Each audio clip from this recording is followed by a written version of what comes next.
Bismillah walhamdulillah wassalatu wassalamu ala rasulillah Sayyidina Muhammad ibn Abdullah wa ala alihi wa sahbihi wa man tabi'ahu wa wala hawla wala quwwata illa billah.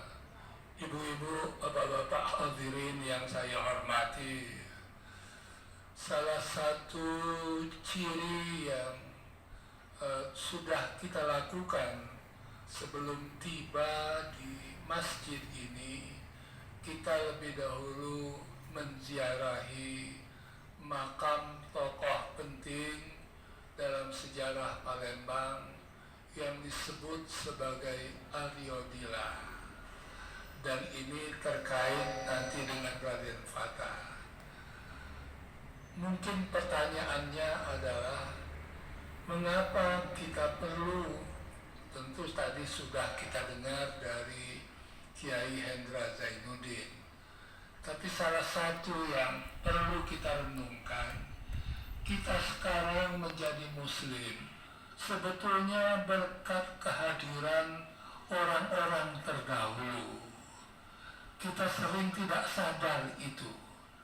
Disinilah pentingnya mengenal dan mengetahui bagaimana proses pengislaman dilakukan oleh ulama-ulama dan waliullah terdahulu. Kalau tidak, kita tidak menjadi muslim. Ya, ini yang sering dilupakan. Ada dua tokoh yang tadi disebut. Yang pertama adalah Aryo Dila. Makam ini terletak sekarang di Jalan Aryo Dila. Tetapi kita lihat nisan pada makam itu, nisan yang sudah diberi nama, tentu bukan nisan yang asli ya, ditulis nama Aryo Damar. Mengapa bisa begitu? Tokohnya sebetulnya satu. Aryo Damar dan Aryo Dila berasal dari tokoh besar yang berjasa dalam proses penyebaran Islam di bumi Sriwijaya. Aryo Damar adalah nama yang semula disandangnya ketika belum menjadi muslim. Beliau adalah salah satu tokoh penting dari Majapahit. Agamanya dicatat dalam studi para sejarawan agama Siwa Buddha gitu.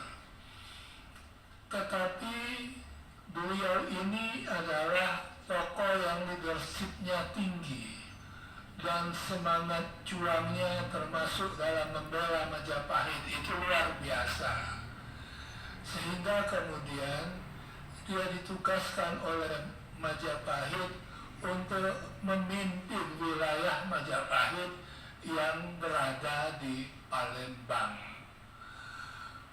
Konon karena Ratu Majapahit pada waktu itu agak takut dengan beliau, karena kepemimpinannya yang tinggi itu, sehingga kemudian ditempatkan agak jauh dari pusat Majapahit dan dikirim ke wilayah Majapahit yang ada agak jauh itu dan berada di Palembang.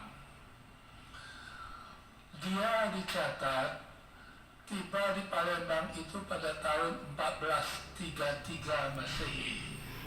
Jadi sebelum pertengahan abad ke-15 Masehi. Nah, masih dalam memeluk agama lamanya. Tetapi ada tulisan dari Arnold dalam bukunya The Preaching of Islam. Dia kemudian berhasil diislamkan pada tahun 1440 oleh seorang tokoh yang kemudian pergi ke Jawa yang disebut sekarang ini sebagai Sunan Ampel. Mengapa begitu? Ternyata Sunan Ampel dan ayahnya dan murid-murid ayahnya di dipanggil oleh Majapahit untuk datang ke Majapahit, dan kedatangannya di sini itu mampir dulu di Palembang, tempat kita ya. Ketika mampir di Palembang, dia berada di sini selama 2 bulan, kurang lebih begitu. Disinilah kemudian Aryo Damar diperkenalkan dengan agama Islam oleh Sunan Ampel, dan terutama oleh ayahnya yang disebut dalam cara penyebutan Jawa sebagai Ibrahim Asmoro. Setelah dikenalkan, akhir-akhirnya dia memeluk agama Islam. Ketika memeluk agama Islam, dia berganti nama, yang semula Aryo Damar menjadi Aryo Abdullah. Dalam lisan dan penyebutan orang Palembang kemudian disingkat menjadi Aryo Dila. Aryo Abdullah sebetulnya. Wong Palembang kan biasa nyingkat nama kan. Iya. Jadi karena itu tidak heran kalau di makamnya ditulis Aryo Damar berada di Jalan Aryo Dila. Jadi jalan itu untuk mengabadikan ketokohan dia yang makamnya berada di jalur jalan itu sekarang ini. Nah, setelah dia menjadi Muslim, kemudian ayah Sunan Ampel beserta Sunan Ampel dan murid-murid ayahnya yang lain meneruskan perjalanan ke Majapahit melalui Tuban. Sementara itu di sini Aryo Dila ini tidak dibiarkan, tapi ada ulama yang ditinggal yang namanya Syarif Husin Hidayatullah, ditinggal di Palembang untuk membina terus keislaman dia. Karena itu kemudian dari catatan yang ada, Syarif Husin Hidayatullah itu mengambil Aryo Dila sebagai menantu. Karena sudah diambil sebagai menantu, tentu lebih mudah membina keagamaan di lingkungan kediaman, kalau dalam bahasa kita sekarang, keratonnya Aryo Dila ini. Karena dia sudah jadi wong dalam, sudah jadi wong keraton gitu.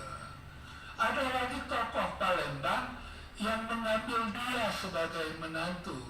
Tokoh Palembang ini disebut secara umum sebagai Sultan Murni. Dia anak dari tokoh Palembang yang sejak sebelumnya masuk Islam dan mengembangkan Islam, yang namanya Demang Lebar Daun. Demang Lebar Daun itu tokoh Palembang yang diketahui paling awal keislamannya, perannya dalam penyebaran Islam, ya, yang tercatat. Mungkin ada tokoh lain, tapi tidak tercatat. Karena itu kalau kita lewat jalan Demang Lebar Daun, sebetulnya itu sangat beralasan. Karena dia dicatat dalam sejarah Melayu. Perannya itu bagaimana dalam bidang penyebaran Islam di sini ini. Jadi sudah ada 2 tokoh ya, Sultan Murni yang anaknya juga dinikahkan dengan Aryo Dila, selain Syarif Husin Hidayatullah tadi. Kalau Sultan Murni kita tidak tahu di mana makamnya, tapi kalau Syarif Husin Hidayatullah, makamnya ada di Pedamaran, di tempat yang bernama Sekampung. Karena setelah itu dia itu melebarkan jalur Islamisasi sampai ke jalur Komering itu, dan di Sekampung itu dia membuat semacam sentra dakwah, ya. Kalau orang Jawa sering menyebutnya padepokan, ya. Nah, sampai sekarang kita masih bisa melihat makamnya itu. Nah, singkat cerita, dengan menjadi muslimnya Arya Bila, itu kemudian jalur Islamisasi keluar Palembang mulai dirintis, khususnya melalui jalur Sungai Ogan dan Sungai Komering. Ini yang kemudian menarik adalah ketika pada tahun 1440 dia masuk Islam. Pada tahun 1455 ada peristiwa lain di lingkungan Majapahit, yaitu Brawijaya V dalam catatan sejarah Jawa itu sudah Muslim. Brawijaya V itu, kalau orang Palembang menyebutnya Brawijaya VII, Raja Majapahit, ya, yang sudah Muslim. Dia selain ada permaisuri yang keturunan Campa, ya, juga mengambil istri, ya, tokoh anak seorang kiai yang keturunan Cina. Karena itu dia disebut Kiai Bantong atau Syekh Bantong. Ya. Dia punya anak yang namanya, nanti kita bicarakan namanya, itu menjadi istri yang lain dari Brawijaya V, ya. Menjadi istri yang lain dari Brawijaya V. Istrinya ini karena orang Indo-Cina gitu, ya, itu cantik istrinya ini, cantik dan pintar beraes kalau bahasa Palembang, ya, sehingga dicatat dia dalam sehari bisa berganti penampilan sebanyak 3 kali dan bagus kalau. Akhirnya permaisuri ini cemburu, ya. Permaisuri ini cemburu.